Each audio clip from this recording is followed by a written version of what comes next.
This is gonna be good.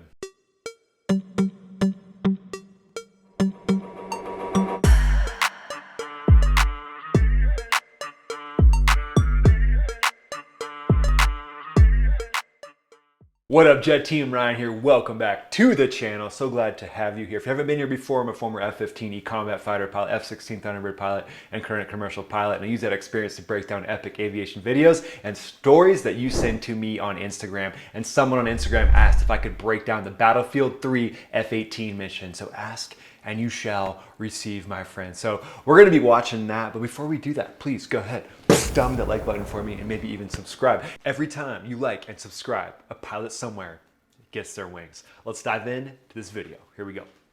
So here we are, we're in the backseat of the F-18. So we are the Wizzo. I like it. Make the Wizzo the star of the show. I flew with Wizzos when I was in the F-15E. Super awesome to have those folks in the back seat because they had to deal with a lot of the beeps and squeaks that I didn't really want to. I was more focused on the stick and rudder type skills when it came to air to ground, but in the air to air scenario, that was definitely my wheelhouse, because as the pilot in the front seat, you've got a better view of the enemy you're about to shoot down, and you just have better operability with like the AIM-9X, the cannon, and things that you're gonna need visual acuity to see. And if you've got a big pilot's helmet in front of you and you're the Wizzo, it's gonna be harder to see that jet you're trying to shoot down. However, in Battlefield 3, the Wizzo is the one who's laying waste to the enemy. And I get it, right? It's a video game, so if you're trying to fly the jet and do all that at the same time, it might not be as fun. I mean, honestly, as a fighter pilot, initially, when you're doing everything air-to-air wise in the front seat, it's not a ton of fun at first because you're not good at it, because it's hard to run that radar.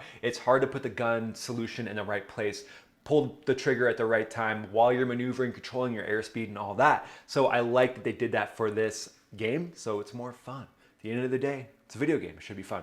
All right, let's dive in.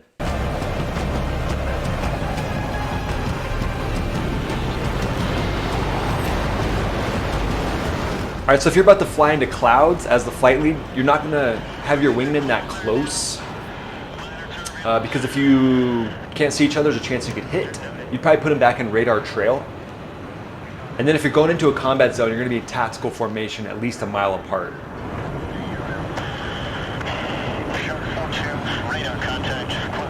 The reason why you want to be a mile apart when you're going into combat is because it's a lot easier to get tally, which means to see you if you're that close together, because you just look like a bigger airplane. So if you're spread further apart and you're pointed at the direction that the enemy's looking at you from, you look like a skinny jet. But if you're kind of turned like this, or you're flying in some direction that highlights your position, could be a bad day.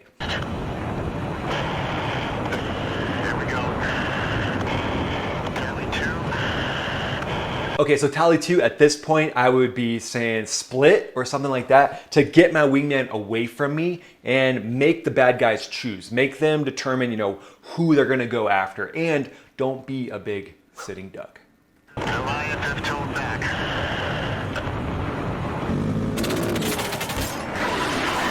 That sounded like some shattering glass.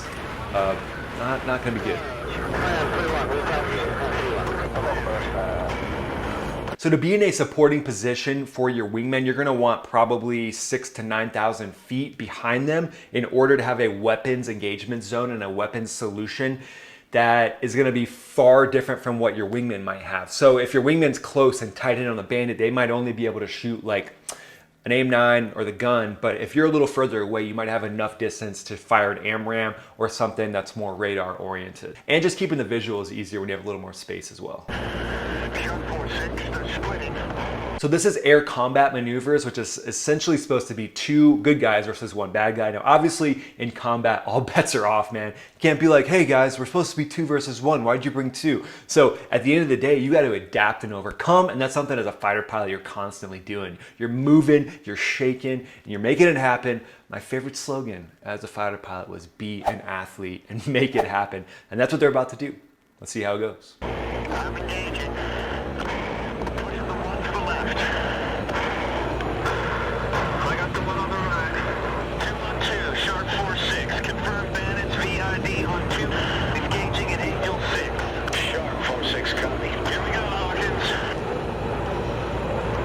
Obviously, if you knew they were hostile to begin with, then you'd be in a weapons solution here for like an AMRAAM or something like that. If you had some other ROEs, like you were just supposed to kind of like intercept them and it was kind of a gray area, you probably wouldn't have fired yet. But these guys just shot at you with a high aspect gunshot. So there's typically, I mean, maybe there's some situation where there's not, but the ROE, the rule of engagement for self-defense, every time I flew in combat, that always existed. You always have the right to self-preservation. So the fact that they took a high angle gunshot at me, whew, this guy's not gonna be around long.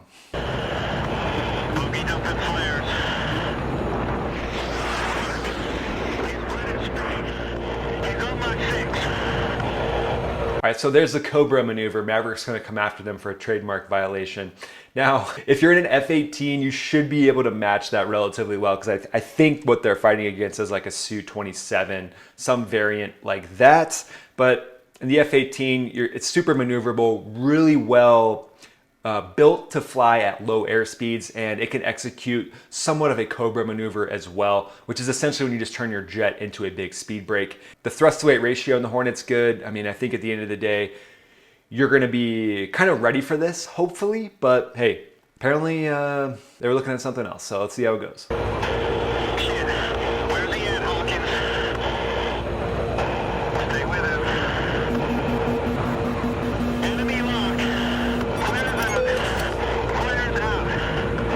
So the enemy's back there doing aileron rolls, which looks cool. I mean, why not do an aileron roll? But if you're in this situation where you're basically kind of both pointed in the same direction, it's just like you're kind of like, we call that pigs in space, because no one's really doing anything. If you're defensive like this, you're gonna be trying to show like, turn as much as you can to create as many angle problems. That's something with basic fighter maneuvers that you always try to create for the bandit or who's ever trying to shoot you down, are angle problems. So ultimately, I want to shorten their weapons engagement zone, and I want to give them problems as far as having to drive. We would always say like drive to the elbow, which means like a point in space behind that jet, and then make your turn so you can maintain your distance behind them. But if you're just kind of sitting there chilling, not gonna be a good day.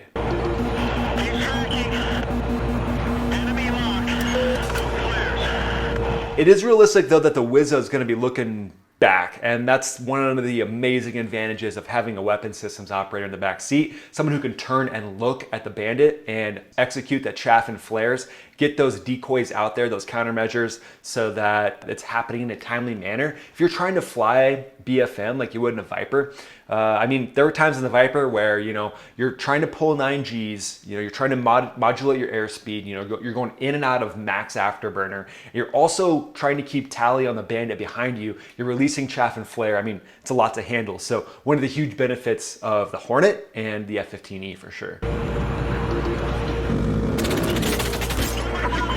So if you saw the bandit approaching a position where they could shoot the gun, you would tell your pilot jink. And that's going to be an aggressive move down or up depending on your energy state, where you're going to get out of plane for those bullets. So good job on the chaff and flare, Hawkins, but better job next time on the jink call, all right?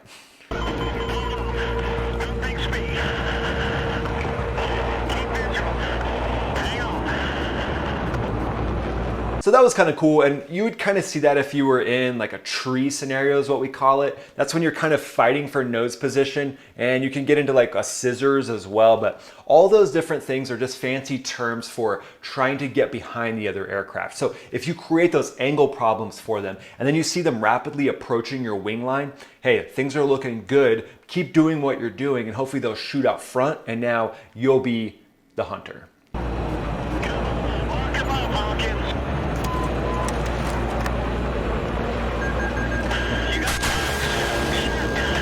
All right, so I love how they're letting the wizzo do all this. So the wizzo's got some sort of JHMX, a joint helmet mounted cueing system. He's telling the wizzo to lock him up. Again, in the F-15E, and for sure in the Super Hornet and the Hornet as well. The wizzo's not gonna be doing a lot of locking up or any type of within visual range BFM. They might do some beyond visual range, and honestly, I flew with some incredible wizzos in the F-15E when we were doing like massive air-to-air, like long range engagements, where they'd have people locked up before I even saw them on the radar, and then they'd be like, your radar, pass it forward to me with a bandit already locked up. But that's when things aren't happening quite as fast as when you're maneuvering the aircraft. So, you know, I get it for the video game, having the wizzo lock them up is cool, but definitely not realistic.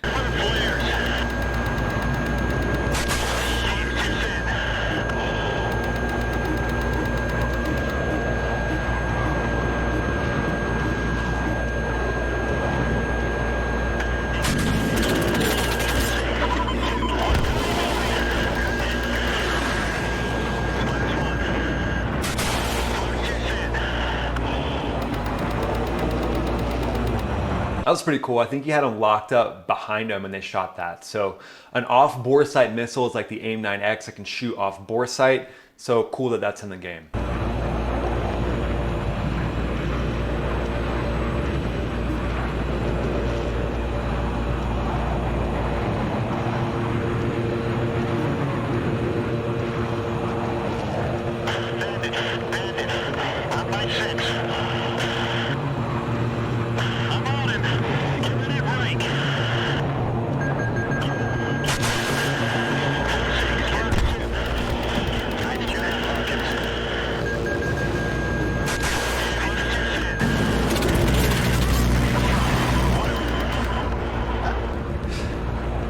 Whoa, all right, so the wizzo's using the gun as well. I mean, that's awesome.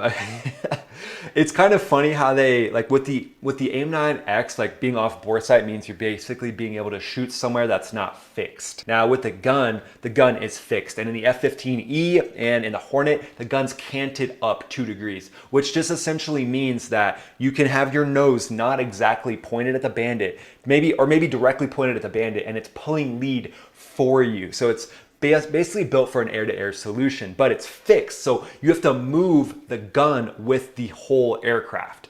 And this is kind of like what a Cobra or an Apache helicopter would have, basically a helmet mounted cueing system for the gun underneath. I mean, that would be an amazing adaptation. So I hope they add that to the F-15E in the near future, but definitely not realistic, but cool for the game for sure.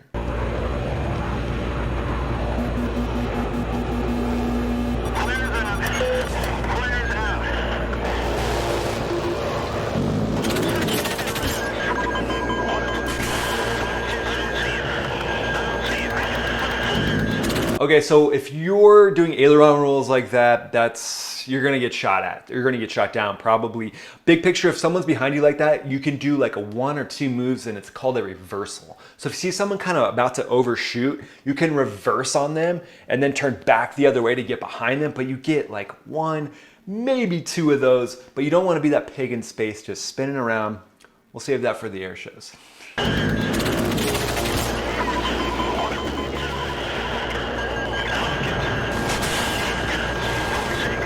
So there are definitely times in dogfighting when you get this close. Now in training, we had a bubble of 500 feet, but still, even at 500 feet, a big F-15E sitting there right next to you, it's an impressive sight. And it's pretty awesome when you're just kind of these 2 big beasts up in the sky, raging for position to try to get behind the other aircraft.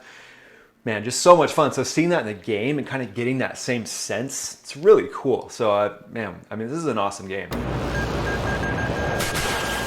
Yes. Again, that type of gunshot's hard because the bandit's not maneuvering. In a dogfight, the bandit's gonna be maneuvering, but when he's not maneuvering, he's like skinny like that, so you gotta be directly on. But again, the wizzo's breaking out the gun. I'm gonna start calling this wizzo Rambo.